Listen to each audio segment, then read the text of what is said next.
«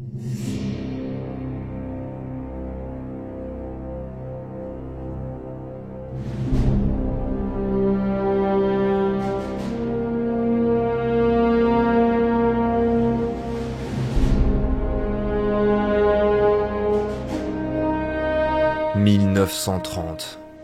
En Argentine, le général José Félix Uriburu renverse le gouvernement et met en place une dictature militaire. 1931. Au Salvador, l'armée renverse le gouvernement et met en place une dictature militaire. 1932 et jusqu'en 1935, la Bolivie et le Paraguay s'affrontent dans une violente guerre de frontières pour contrôler le territoire du Grand Chaco. Dans les deux camps émerge la peur de perdre la guerre et de voir le gouvernement se faire remplacer par une dictature militaire.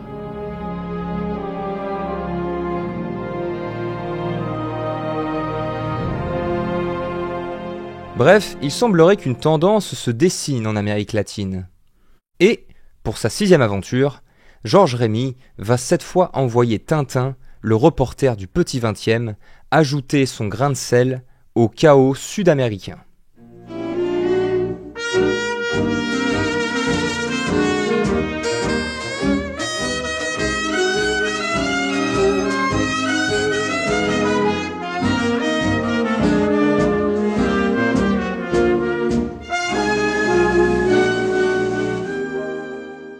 Octobre 1935. La fin de Tintin en Extrême-Orient. L'histoire la plus aboutie d'Hergé. Son travail le plus intense. Eh ben, pas le temps de se reposer, on attaque direct avec une nouvelle aventure. Le Lotus Bleu a été un véritable électrochoc pour Georges Rémy.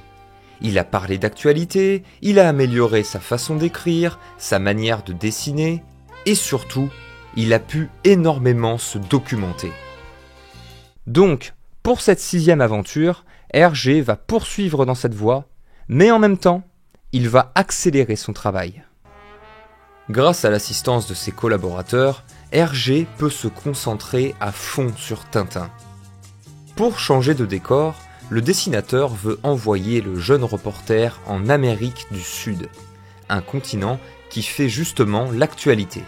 C'est l'exemple, toujours en 1935, de l'archéologue belge Henri Lavachéry, désolé, je ne sais pas comment on le prononce, qui rentre d'une mission d'étude des habitants de l'île de Pâques.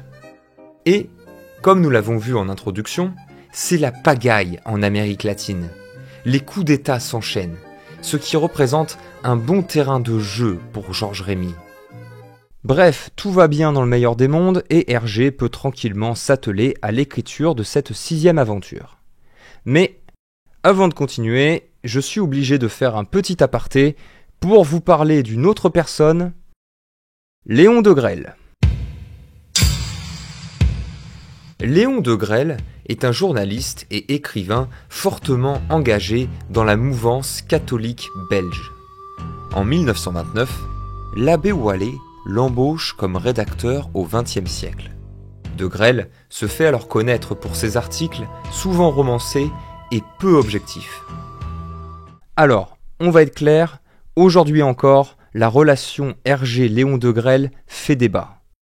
Il y a beaucoup de théories, beaucoup d'analyses, des inventions aussi.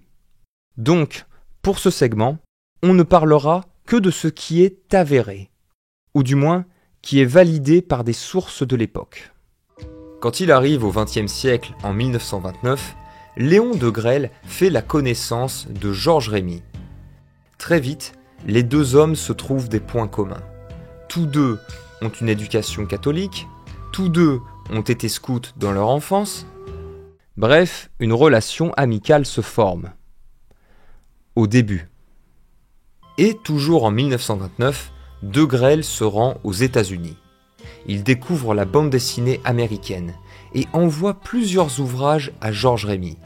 Ces comics arriveront dans les mains d'Hergé le 1er février 1930, soit un an après le début de la publication de Tintin au pays des Soviets. Par la suite, en 1930, Léon Degrelle devient directeur de la maison d'édition catholique Christus Rex. En 1932, lors des élections législatives de Belgique, Degrelle participe à la campagne électorale du Parti catholique, qu'il transforme en véritable campagne de propagande. Il embauche Hergé pour de nombreux dessins, et cette relation amicale commencera à décliner.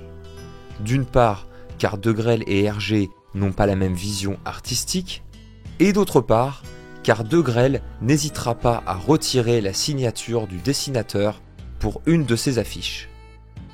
Donc, en 1935, Georges Rémy et Léon Degrelle ont déjà commencé à s'éloigner.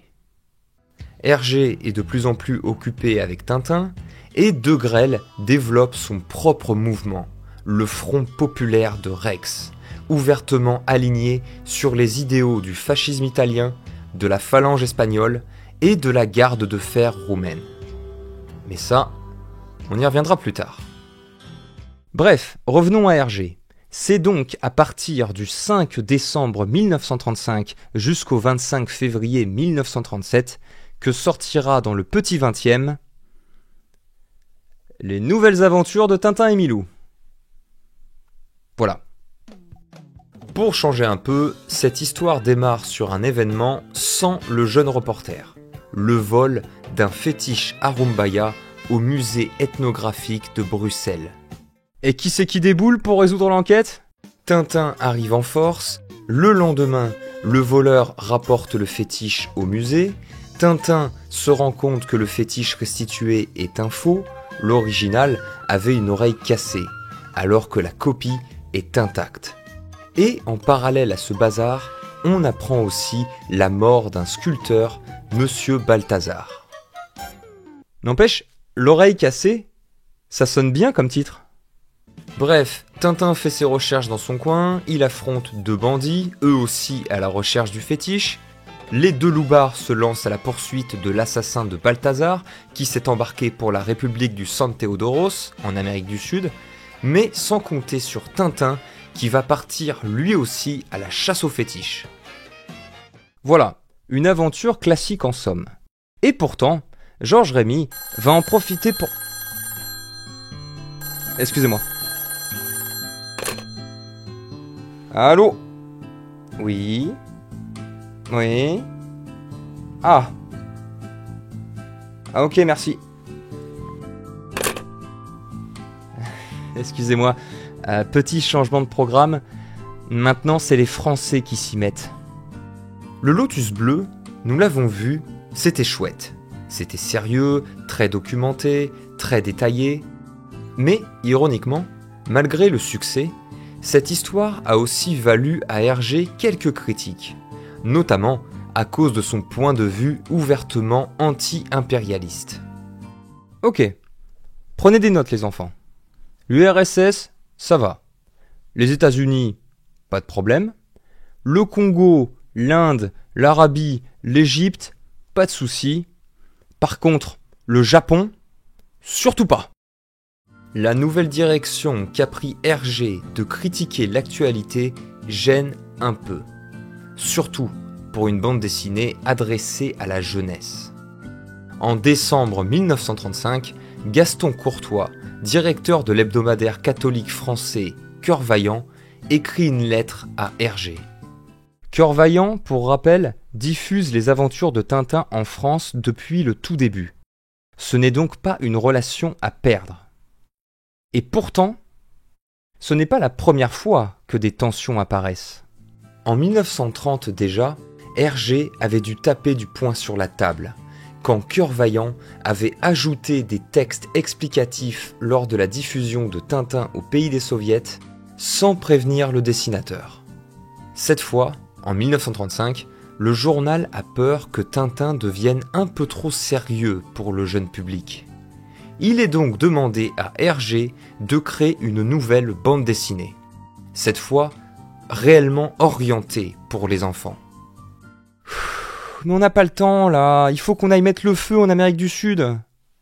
Finalement, Hergé se soumet et sort à la vitesse de la lumière une nouvelle série, Les aventures de Jo, Zet et Joko. L'histoire de deux enfants qui vont vivre des tribulations diverses et variées en compagnie de leur petit singe. Sérieusement ? Un singe ? Vous croyez qu'il était pote avec l'autre ? Celui du Congo ?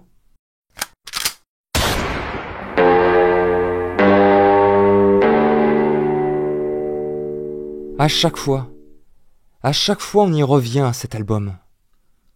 Mais bref, les tensions sont apaisées et les aventures de Jo, Zet et Joko sort en parallèle de Tintin à partir de janvier 1936, en plus de Quick et Flupk. Dans cette 6e aventure de Tintin, alors ça va être relou, donc désolé, mais pour une fois, on va pas attendre la sortie de l'album, on va directement l'appeler L'Oreille Cassée. Dans L'Oreille Cassée, Hergé se lâche à mort et nous propose un véritable feuilleton romanesque. Et quand je dis qu'Hergé se lâche, c'est Cigare du Pharaon, puissance 1000.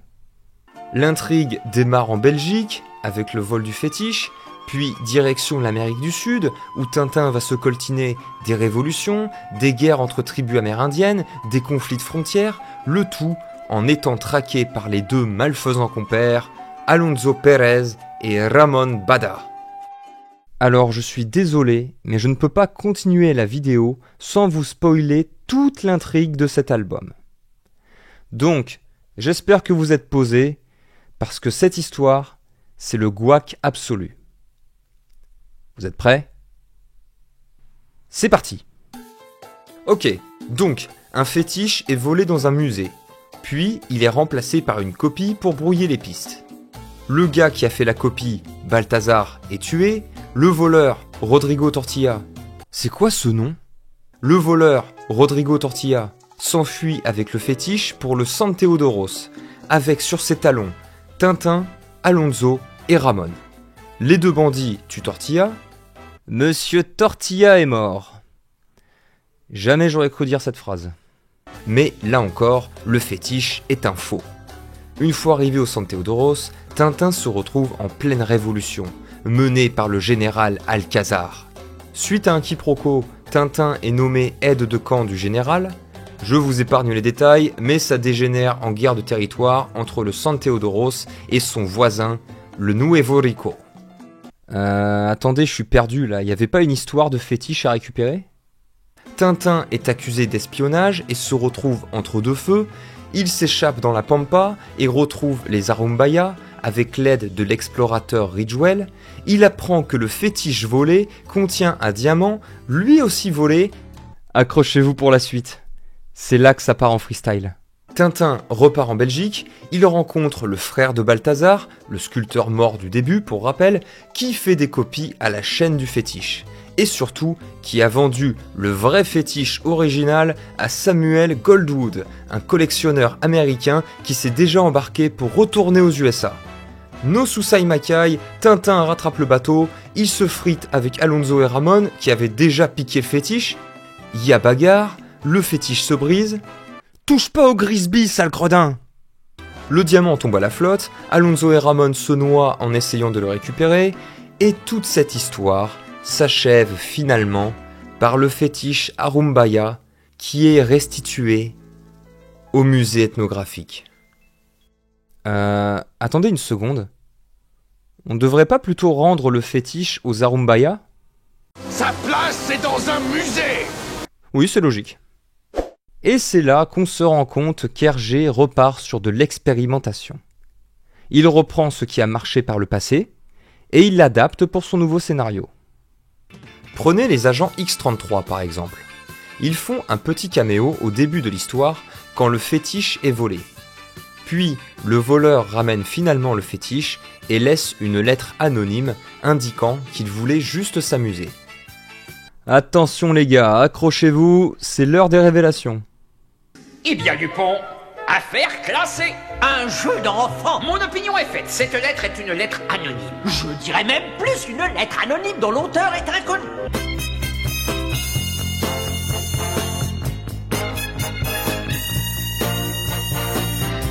Encore une fois, je le rappelle, les agents X-33 et X-33 bis ont pour rôle de relancer l'action au fil du récit, et aussi d'ajouter une part de comique à l'histoire. Dans l'oreille cassée, Hergé diversifie son univers. On laisse tomber les agents X-33 et on met en lumière toute une série de personnages pour ce penchant comique, justement. Notamment le duo Alonso-Ramon, qui a droit à un long segment lors de la traversée en bateau. Pour cette 6e aventure, Hergé va donc transférer le rôle comique des agents X-33 pour le duo Alonso-Ramon. Tintin pose une annonce pour retrouver le perroquet de Monsieur Balthazar, seul témoin du meurtre. Les deux malfrats font pareil. Tintin devient colonel d'Alcazar, Alonso et Ramon aussi. Tintin est paumé dans la jungle et surprise, Alonso et Ramon déboulent. Et ce duo des deux malfaisants compères ne cessera pendant toute cette aventure à osciller, selon les passages, entre l'ultra menaçant et le ridicule.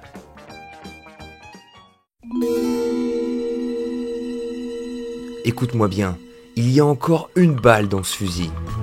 Si à 3, tu n'as pas parlé, je te jure qu'elle est pour toi.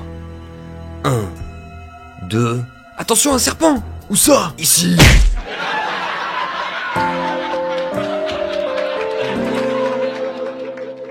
Non mais vous avez vu ça? En pleine paix, il chante et puis craque un bourre-pif. Cette fois, je vise un peu, Biff. Qu'est-ce que c'est que ça? Bon, tout ça c'est bien sympathique, mais pour rappel, Hergé, ce qui l'éclate, c'est l'actualité.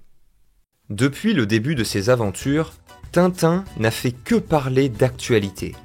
Il a visité l'Union soviétique, le Congo, les États-Unis, l'Égypte, l'Arabie, l'Inde, la Chine. Grâce à Tintin, le lecteur a pu voyager tout autour du globe. Mais le souci, c'est qu'Hergé n'a plus la même vision de Tintin par rapport à ses débuts. Hergé veut montrer la réalité, comme dans le Lotus bleu. Mais en même temps, il aime caricaturer, il aime exagérer cette réalité, justement pour faire passer des messages au lecteur. Et voilà le problème. Réalité ou caricature? Il faut choisir. Ou alors, trouver un moyen pour les fusionner. Dans l'oreille cassée, on change de stratégie. Hergé abandonne le réalisme et se jette dans la parodie. Et surtout, il invente des lieux, des pays, des peuples. Et attention, le coup d'inventer des pays ou des peuples, Hergé l'avait déjà fait auparavant. Mais cette fois, il va mettre en avant ses inventions. On dit adios la Bolivie, adios le Paraguay et buenos dias les états fictifs du San Teodoros et du Nuevo Rico. Et bingo, la guerre du Grand Chaco devient la guerre du Grand Chapo. Et à partir du moment où Tintin pose le pied au San Teodoros, Hergé peut enfin critiquer la situation en Amérique latine, la vraie, en l'adaptant à l'univers de Tintin. Dans sa jeunesse, Georges Rémy a été fortement influencé par la droite catholique et conservatrice, et surtout par la presse satirique, comme le périodique français Le Crapouillot, qui a déjà inspiré à plusieurs reprises le dessinateur pour les précédentes aventures de Tintin. Dans l'oreille cassée, Hergé va lui aussi se lancer dans la satire. Il va infantiliser la situation politique sud-américaine. Le général Alcazar devient alors une personnification des troubles qui sévissent en Amérique latine. Un dictateur brutal qui passe ses journées à jouer aux échecs et fumer des cigares, un dictateur qui, à aucun moment de l'histoire, ne gère son pays, un personnage sanguin qui se fera manipuler par les compagnies pétrolières occidentales et partira en guerre contre son rival, le Nuevo Rico.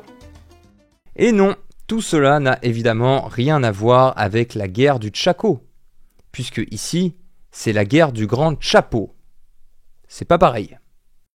Si le Nuevo Rico est un pastiche du Paraguay, vainqueur de la guerre du Chaco contre la Bolivie, le San Theodoros mélange la vision cliché que les Occidentaux se font des États sud-américains, mais Hergé va aussi y ajouter des éléments issus de l'histoire du Mexique. La politique militaire d'Alcázar reprend ce concept devenu une expression satirique, l'armée mexicaine, c'est-à-dire nommer des officiers par paquet au point de finir avec plus de colonels que de sous-officiers.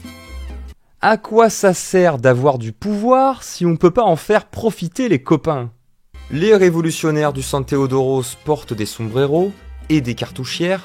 Hergé s'inspire ici de plusieurs scènes du film Viva Villa de 1934. Et on a même droit à une société secrète, encore une fois, avec le colonel Diaz qui, déguisé comme Zorro, va tout faire pour assassiner Tintin et le général Alcázar. C'est moi ou ça va péter dans pas longtemps ?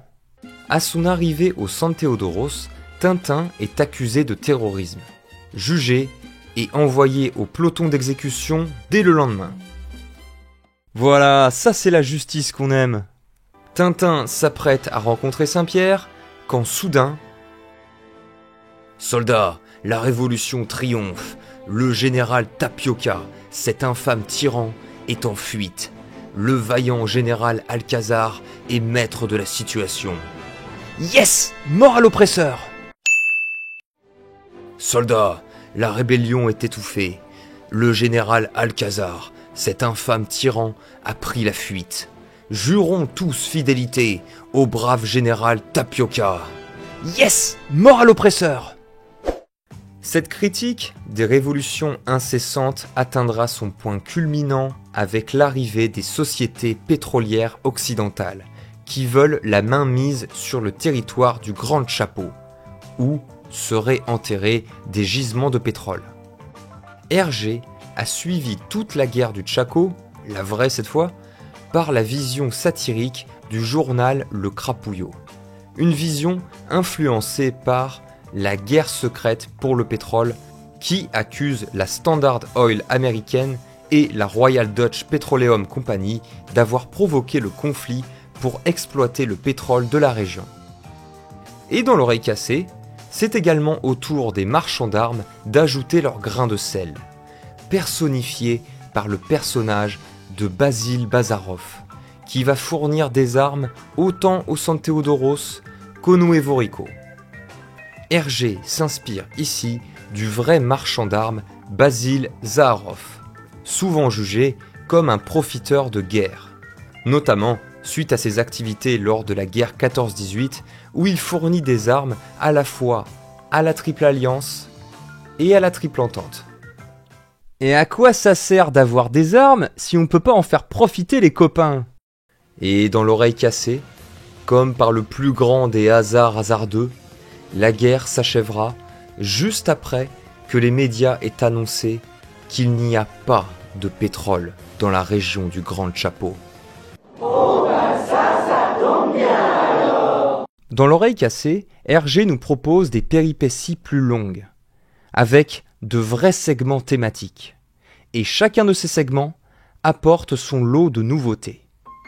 La partie en Belgique est marquée par l'omniprésence du quotidien. On découvre un Tintin bien pépère qui vit sa petite vie chez lui. Il fait sa gym, il prend son bain avant de partir jouer les détectives. Toute cette partie nous présente également un nombre hallucinant de personnages secondaires qui vont même parfois ellipser Tintin. Car, rappelez-vous, si Tintin est un personnage fantasmé, le monde dans lequel il évolue se veut bien plus réaliste. La partie en Belgique met aussi en avant le mystère, avec l'enquête sur la mort de Balthazar. Quel suspense!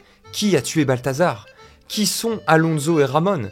Est-ce que Tintin va récupérer le perroquet de Monsieur Balthazar? Encore une fois, le seul témoin du meurtre. Cette partie enquête plaît énormément au public, et Hergé s'en rend compte. À garder en tête pour les futures aventures du reporter. Le segment suivant, la traversée en bateau jusqu'au San Theodoros, a surtout un objectif comique. Alonso et Ramon passent leur temps à traquer Tintin. Ils commencent à psychoter en le cherchant. Ils pensent qu'il est déguisé. Ils attaquent des passagers, au look beaucoup trop suspect. Et l'ironique dans tout ça, c'est que Tintin était bien déguisé depuis le début. Regardez cette image. Il était déguisé en cerveau... Déguisé en serveur. C'est tout. On a encore évité la catastrophe. Le segment au San Theodoros, nous l'avons déjà vu. C'est caricature des dictatures sud-américaines, manipulation des occidentaux et grosse phase d'action. Et enfin, la partie Arumbaya permet à Hergé de revenir sur une critique de la société moderne. Comme il l'avait fait dans Tintin en Amérique, Georges Rémy va nous présenter des Amérindiens ultra clichés. Mais cette fois, c'est l'histoire de ces Amérindiens qui aura une réelle importance. Hergé va s'inspirer de l'histoire de l'explorateur Percy Fawcett, dont la disparition en Amazonie en 1925 a nourri de nombreuses théories. Hergé invente donc le personnage de Ridgwell, explorateur britannique disparu depuis des lustres, mais qui en réalité a abandonné le chaos de la société civilisée pour vivre avec les Arumbaya. Le mythe du bon sauvage est mis en avant. Les Amérindiens sont présentés comme arriérés, et parfois à la limite du ridicule, comme quand Ridgwell effraie la tribu des Bibaros en jouant les ventriloques. Mais en même temps, Hergé défend ces peuplades.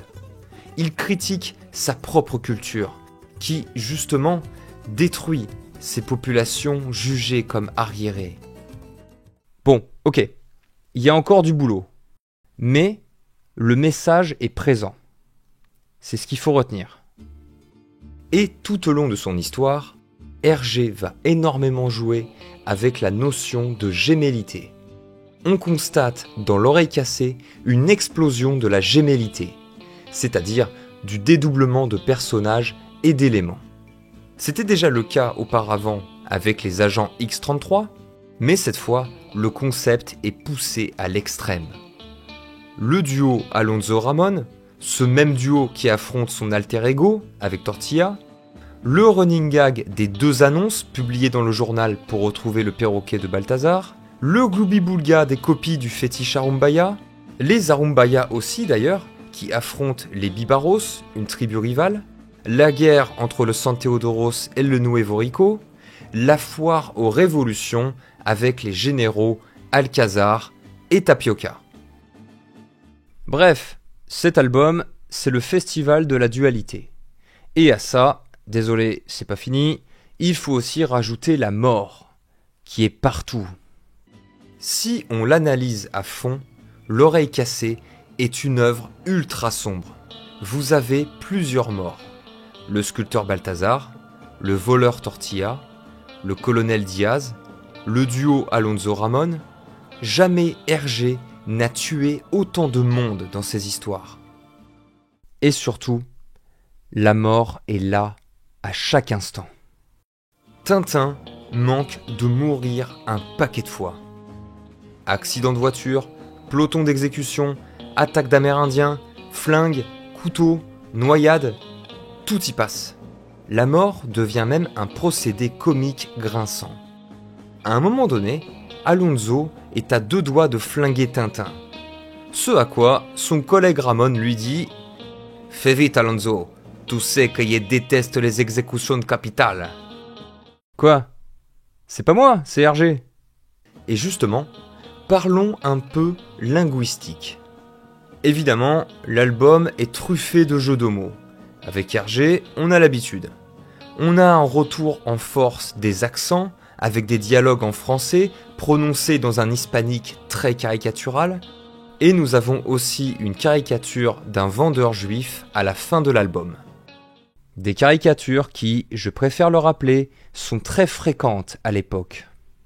Pour les Bibaros, les ennemis des Arumbaya, Hergé s'inspire de la tribu des Jivaros.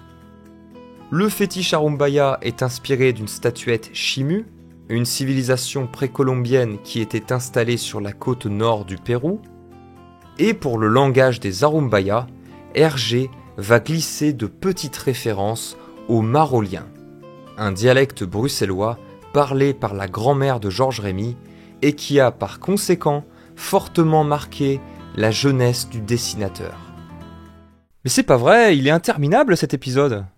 La 6e aventure de Tintin et Milou s'achève le 25 février 1937, blablabla, c'est un succès comme toujours. Quelques mois plus tard, Casterman éditera l'album définitif, renommé L'Oreille Cassée, une édition qui entraîne un paquet de modifications. Hergé change le nom d'un personnage amérindien qui devient Caraco, son ancien nom, Carraro, étant une insulte en espagnol. Et encore une fois, les Français déboulent. En février 1937, le journal Cœur Vaillant diffuse en France cette 6e aventure sous le titre Tintin chez les Arumbaya. Mais la direction de l'hebdomadaire catholique n'aime pas que les méchants meurent à la fin de l'histoire. En conséquence, Hergé est obligé d'ajouter à Tintin la réplique « Dieu est leur âme ». Et c'est là que commence à émerger un nouveau problème. Hergé est catholique, mais Tintin est en train de lentement devenir non-croyant. Et ça passe moyen dans l'entourage du dessinateur. Avec cette aventure en Amérique du Sud, Hergé a encore une fois corrigé la direction que prend l'univers de Tintin. L'Oreille Cassée se veut moins sérieux que le Lotus Bleu. L'histoire est plus dynamique, l'humour est plus présent. Hergé a vraiment voulu parodier l'actualité et la simplifier pour le jeune public. Et surtout, la stratégie d'inventer des pays fictifs pour éviter de se faire taper dessus, ça a complètement marché. Avec le San Theodoros et le Nuevo Rico, Georges Rémy a parfaitement atteint ses objectifs. Il a critiqué l'actualité, il a dénoncé la violence des conflits en Amérique du Sud et les manipulations des puissances occidentales. Il a critiqué la guerre, grâce au personnage d'Alcazar, il s'est moqué des dictateurs sud-américains, et en plus, il a pu enrichir l'univers de Tintin avec encore plus de personnages et de lieux, toujours dans cette recherche de réalisme.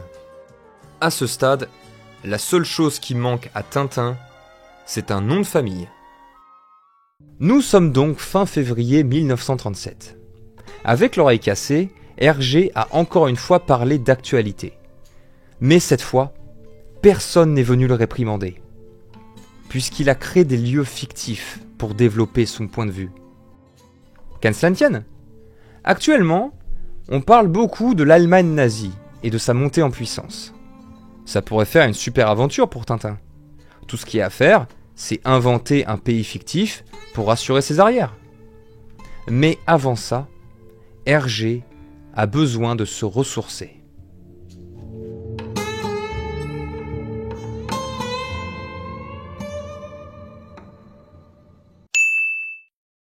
Alors, qu'en est-il aujourd'hui de l'Oreille Cassée ? L'Oreille Cassée est un album schizophrénique. C'est le nawak absolu en termes de péripéties.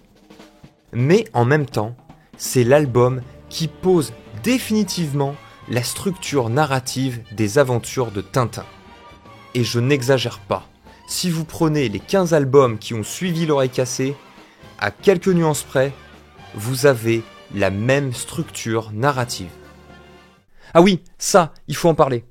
Une fois que tu l'as vu, tu penses plus qu'à ça. Selon l'écrivain Renaud Nattier, l'Oreille Cassée inaugure la structure narrative standard de 16 albums consécutifs. On commence dans une situation du quotidien, puis on a un événement qui casse cette banalité, puis Tintin commence à enquêter, il part à la recherche d'un objet ou d'une personne qui servira de fil rouge à de nombreuses péripéties avant que tout ceci ne s'achève sur un Tintin victorieux qui rentre chez lui. Et vous noterez également que le coup d'aller chercher un objet à l'autre bout du monde pour finalement le retrouver au point de départ, c'est là un dénouement qu'Hergé reprendra dans d'autres aventures de ce cher Tintin. Et pour les nouveautés, là aussi c'est open bar, c'est l'album qui nous montre la vraie maison de Tintin, au 26 rue du Labrador. C'est aussi la première fois que l'on a une tintinisation de l'actualité. Un concept décrit par le professeur de littérature Marc Auguenot et qui correspond à une vision plus enfantine de l'actualité, en jouant notamment sur l'humour grotesque et les caricatures. Mais aussi une vision encore influencée par le milieu conservateur et catholique qui entoure Hergé. L'Oreille cassée a aussi laissé des traces dans le cinéma. En 1972, Tintin et le Lac aux requins reprendra le thème des vols et copies de pièces de musée. Et même avant ça, en 1964, le film L'Homme de Rio, réalisé par Philippe de Broca, s'inspire énormément de cet album. On y retrouve notre Jean-Paul Belmondo national qui se retrouve embarqué dans une histoire de vol de statuettes précolombiennes, avec des fléchettes empoisonnées et un trésor de diamants planqué dans une grotte. Et en plus des inspirations pour L'Homme de Rio, L'Oreille cassée a également été adaptée par la série animée Ellipse des années 90. Bizarrement, l'épisode en 2 parties n'est pas le plus réussi de la série. L'album étant déjà ultra dense à la base, on sent la galère que ça a dû être de tout compresser en 40 minutes.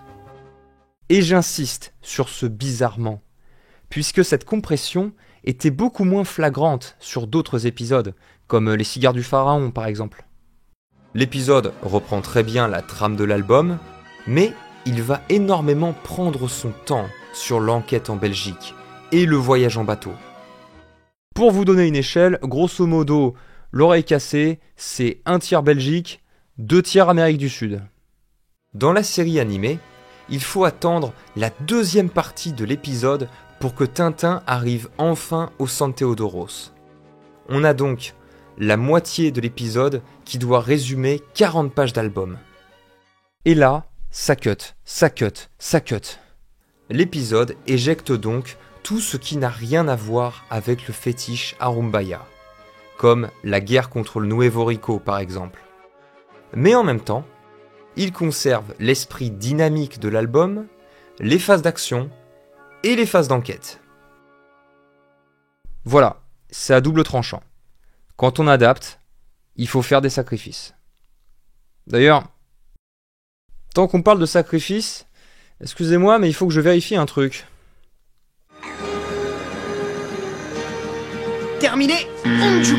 Caramba. Excusez-moi, pourriez-vous me dire qui vous a procuré ces fétiches? Mais bien sûr, c'est un ébéniste qui habite...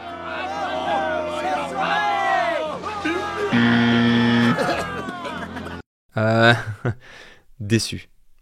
Juste déçu. C'est honteux. Alors, que retenir de tout ce bazar? Caramba, il était chaud cet album. L'Oreille cassée est l'album le plus anarchique de toutes les histoires d'Hergé. Le scénario va dans tous les sens. Il y a un paquet de personnages secondaires, un paquet de sous-intrigues. On enchaîne les décors à la vitesse de la lumière. Mais en même temps, c'est l'album qui marque définitivement le style scénaristique d'Hergé. Nous l'avons vu au fil des épisodes, Georges Rémy a mis du temps pour développer son personnage, pour développer son univers, pour développer ses thèmes. Avec L'Oreille cassée, Hergé a cette fois posé ses codes d'écriture. Ne reste plus qu'à ajouter au reporter de vrais compagnons, et cette fois, Tintin sera achevé. Enfin.